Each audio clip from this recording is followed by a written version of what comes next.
repas, 1er décembre 2020. Nous nous retrouvons à Saint-Mandé, le ciel est rose, nous prenons un café crème avec Marine en attendant le reste de l'équipe. La semaine dernière déjà, nous nous étions donné rendez-vous aux portes de Paris, mais une brume épaisse enveloppait les passants masqués qui pressaient le pas pour rentrer se confiner au chaud. L'ambiance cette fois-ci est différente, Noël approche et les directives gouvernementales nous ouvrent une fenêtre de tir. Allons faire des achats, sapins, calendrier de l'Avent, boules de Noël. Il faut faire semblant que nous sommes à la fête et même le ciel fait semblant en se drapant de rose. Le pas des passants semble plus léger. La lumière douce et l'éclat du soleil sur les arbres orangés réchauffent l'atmosphère. Et Ninon nous attend en warning, prête à décoller pour mon repas. Landry est là, souriant. La Covid n'a pas entamé sa belle humeur. On dirait que ses cheveux ont poussé. Nous parlons de cinéma, des Suédois, de 120 BPM qui est repassé sur France 3 hier, des combats d'hier et de ceux de demain, de Delphine Seyrig, des femmes et de leurs droits, des délivrés et du confessionnal, des rencontres aussi qui parfois changent une vie. Je suis à l'avant et je me laisse bercer par la voix de Ninon.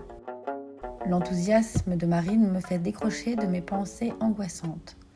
Mon ami ne m'a pas répondu, je sais que je vais le quitter. C'est comme le silence qui précède les catastrophes naturelles, et la voix de mes compagnons de route me remettent sur la voie de la raison. Nous partons de Paris vers la grande banlieue, nous allons filmer, interviewer, raconter, nous allons danser et la légèreté revient. À quoi sert de courir après des chimères ? Ce sont de vilains monstres. Le temps presse, et pourtant nous arrivons en avance. L'appartement au 4e étage est bien chauffé, les envols d'oiseaux rythment les minutes qui s'écoulent pendant que le café passe. Et Carolina va arriver. Elle est bien occupée à la loge, mais nous savons qu'elle viendra. Nous sommes sur le balcon, Alain est en bas. Il marche avec sa canne et son chapeau de cow-boy. Aujourd'hui, il est pressé, mais il nous passe bien le bonjour. Landry a revêtu une drôle de robe comme un vêtement du désert. Il relève ses cheveux en palmier. La sobriété du tissu en coton à fines rayures combinée à sa monture de lunettes cerclée d'or nous transporte ailleurs. C'est sa tenue de jeu. Le compteur va bientôt délivrer Carolina de ses fantômes. Son mari, mort si tôt, est toujours avec elle.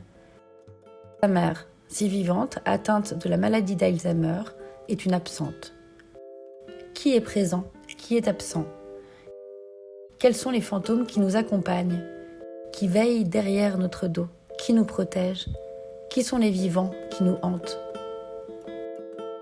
Je pense à nouveau à mon histoire d'amour malheureuse. Et je me dis, sois dans le présent, écris, bouge ton âme, remue tes fesses, arrête de t'enchaîner à la présence d'un homme. D'un homme qui ne t'aime pas, qui ne répond pas, qui laisse un si grand vide, vertige de l'amour. Faut-il forcément s'abîmer ? Parfois, les fantômes nous répondent plus que les vivants. Dans la pièce d'à côté, Carolina chante. Super beau, Ninon est heureuse. C'est dans la boîte, la magie du cinéma. Bientôt, les images seront montées et la vie aura une autre saveur et un autre sens. Pour l'instant, nos vies ont le goût des pizzas margarita que Marine dépose sur le desk. Carolina retournera dans sa loge. Nous aurons dansé sur le balcon. Caressez-moi. Caressez-moi. La Black Magic de Ninon caresse le visage de Carolina. Ses yeux verts en gros plan racontent la joie et la mélancolie. Le vert et l'or, les cils allongés par la coquetterie du rimel, battent comme les ailes des oiseaux qui se cachent pour mourir. Présence, absence, la vie, les rires, la joie, l'action, les mots qui défont les mots.